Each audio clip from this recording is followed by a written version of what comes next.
All co-workers were gone. What could it mean? Stanley decided to... He picked up the bucket and smiled. He'd never be alone again, not truly alone, not with the bucket around.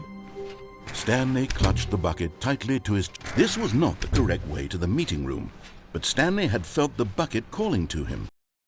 That the employee lounge was simply the place to be. And here it was. Had the bucket turned out to be correct? Well, no, never mind. The bucket was wrong. Stanley took the door on his left to go back to the meeting room. No, said the bucket. Don't go to the meeting room. Go somewhere else. The cargo lift, yes. Good, said the bucket. Now ride the lift all the way to the top. There's something up there I need you to do. Stanley did not question why or how this bucket was speaking to him.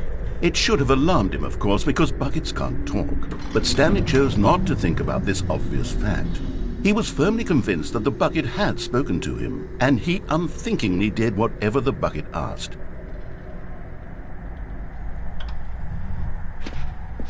In here, said the bucket. Go into this dark room over here. Stanley once again obeyed blindly. Now pick up the phone. Whoa, hold on. Why did you unplug the phone? Were you trying to resist the bucket's orders? Stanley, I was joking. Obviously, the bucket isn't talking to you and telling you to do things. Buckets can't talk. It was a joke. Don't you get the joke? It's funny, Stanley. A talking bucket. Can't you see? Oh, goodness. I must have really bungled up the delivery if you actually took me seriously. Where did I mess up the joke? Should I have paused for longer or spoken quicker? Comedic time.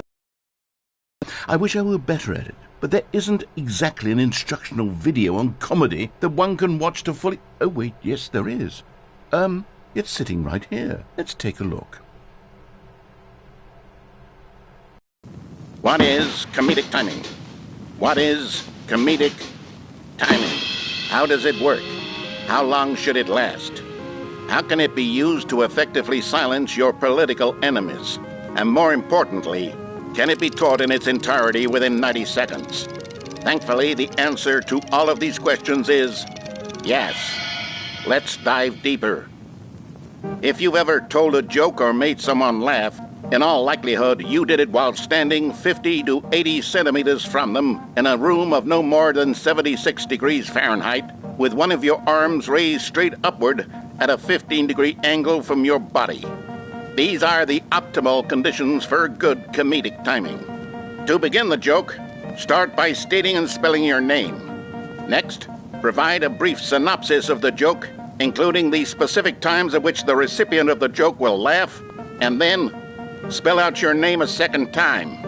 With these steps complete, it's time to begin the humor. Speak the entire joke in no more than 18 seconds and no less than 13 and a half. Pausing only for bathroom breaks when necessary. When the joke has concluded, it is customary to inform your listener that the joke is over by declaring in your loudest possible voice, "I'm Dunny with the funny." Let's practice screaming, "I'm Dunny with the funny" now.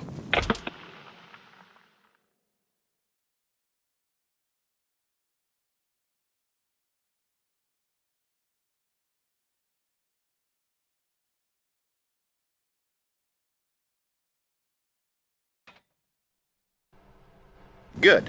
This saying is a perfect example of expectations management, which is the cornerstone of good comedy. Finally, it's time to hand out surveys. Collecting hard data from your audience on how rapt they were throughout the joke is the only way to grow or learn as a comedian.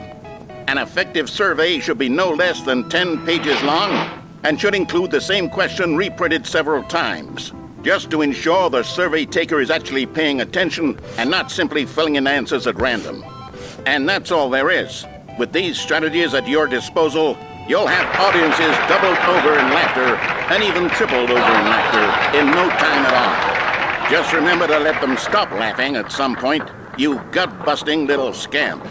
After all, with each of us needed on the front lines of the war to fight the 12-legged invaders who threaten our very existence, and who very likely die in a hailstorm of bullets and mandibles.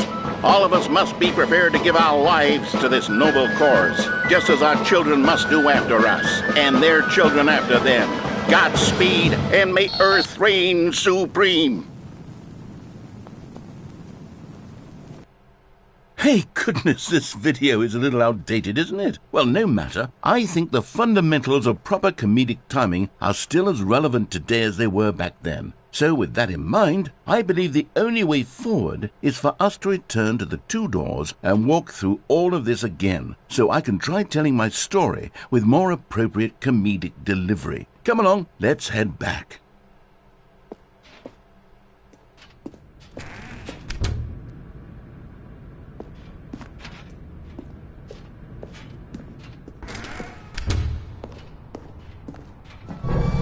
I can feel it.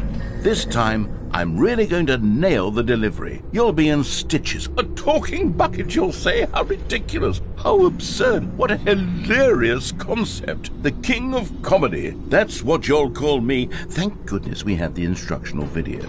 Otherwise, who knows where we'd be right now. Well, I wouldn't be the king of comedy, that's for sure. The bucket spoke to Stanley. The bucket spoke. The bucket spoke. Oh, I'll figure it out on the fly. No need to overthink things.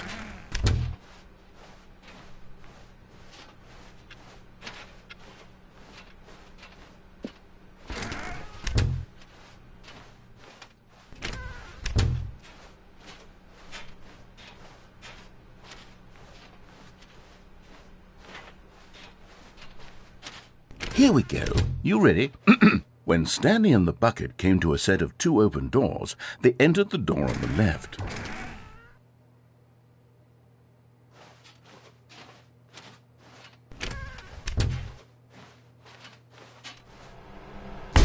What? We're back at the phone already? No. What's going on? There were supposed to be several rooms leading up to this. There was supposed to be a build-up to this point, a dramatic display of remarkable comedic wit which culminates in this scene with the phone. But now the timing's completely off. The joke will never land. Well, not the way it was meant to. And it's all my fault. I must have forgotten that the phone room comes immediately after the two doors room. What an egregious mistake. I've made a fool of myself. I don't deserve the title of King of Comedy. I'm nothing. I'm not even the lowliest joke-telling whelp. I think I need to go back and rewatch that instructional video again. Yes, surely that will help me improve my... Here we go. You ready? When Stanley and the bucket came to a set of two open doors, they entered the door on the left.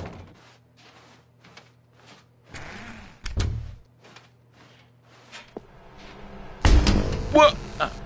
We're back at the phone already? No. Here we go. You ready? When Stanley and the bucket came to a set of two open doors, they entered the door on the left.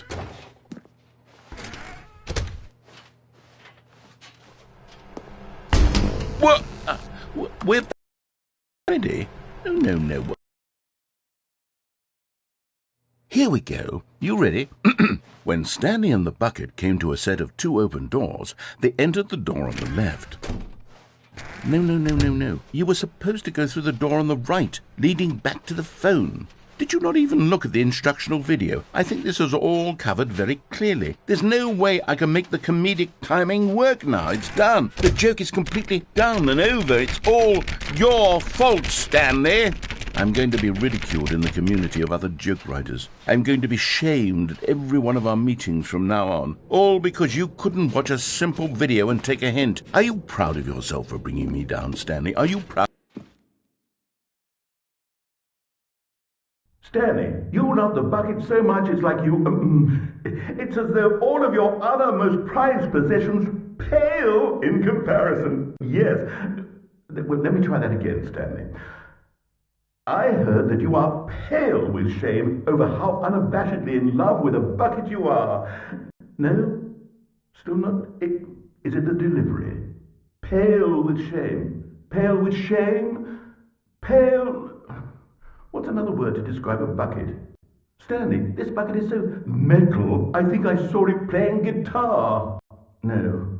We're getting away from making fun of Stanley's obsession with the bucket, which was the whole point of this. I'm no good at these jokes. I need more instructional videos. That's exactly what it is. That's what will make me the king of comedy again. More instructional videos. Let's see.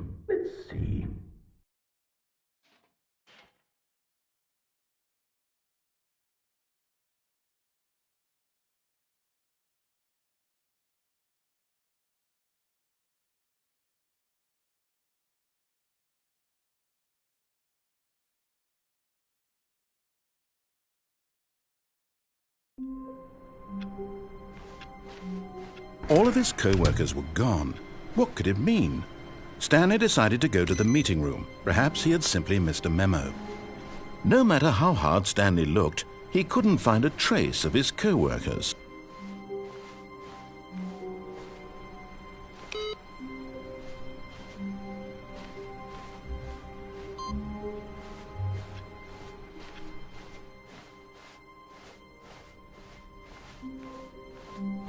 When Stanley came to a set of 2 open doors, this was not the correct way to the meeting room, and Stanley knew it perfectly well.